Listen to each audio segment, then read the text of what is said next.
बिस्मिल्लाहिर्रहमानिर्रहीम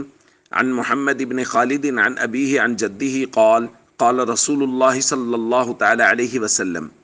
इन्नल अब्द इज़ा सबक़त लहू मिनल्लाहि मंज़िलह लम यबलुग़हा बिअमलिही इब्तलाहुल्लाहु फ़ी जसदिही औ फ़ी मालिही औ फ़ी वलदिही। अल हदीस रवाहु अबू दाऊद। नबी करीम सल्लल्लाहु अलैहि वसल्लम ने इरशाद फरमाया, बेशक बंदे के लिए जब अल्लाह ताला के यहाँ कोई मकाम व मर्तबा मुक़द्दर हो चुका हो और वो बंदा अपने आमाल की बिना पर उस तक ना पहुँच सकता हो, तो अल्लाह ताला उसे उसके जिस्म में, माल में या औलाद में किसी आजमाइश में मुब्तला फरमा देता है।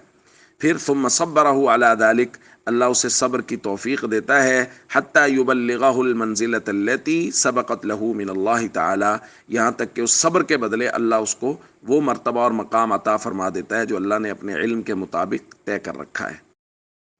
तो दोस्तों, हम ये बात कर रहे हैं कि बीमारी हमेशा मुसलमान के लिए रहमत होती है, कभी अजाब नहीं होती। कभी तो वो गुनाहों का कफ़ारा होती है, जैसा कि हम साबिक़ा रिवायात में पढ़ चुके हैं, और कभी वो रफ़े दरजात का बायस होती है कि अल्लाह ने अपने इल्म के मुताबिक एक जन्नत का आला मर्तबा तय कर रखा है, और वो मर्तबा अमल से हासिल, लम यबलुग़हा बिअमली, अमल के ज़रिए ये बंदा वहाँ तक नहीं पहुँच सकता। तो फिर अल्लाह उसके लिए ये इंतज़ाम फरमाते हैं, अल्लाह उसको आजमाइश में मुब्तला करते हैं। और आजमाइश भी क्या है? माली आजमाइश भी हो सकती है, औलाद की, माल को कोई मसला हो गया, माल गुम हो गया, माल हलाक हो गया, माल चोरी हो गया, किसी भी सूरत में, या औलाद औलाद नहीं हुई, औलाद हुई बचपन में फौत हो गई, या औलाद बीमार हो गई, या औलाद नाफरमान हो गई, हर तरह की औलाद की मुसीबत या जिस्म में कोई बीमारी, कोई तकलीफ,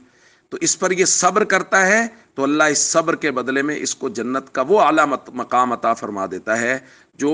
हज़ारा साल की इबादत से भी हासिल नहीं हो सकता। इसलिए अगर कोई परेशानी आ जाए तो अल्लाह की रज़ा पे राज़ी रहें और सब्र का मुज़ाहरा करें।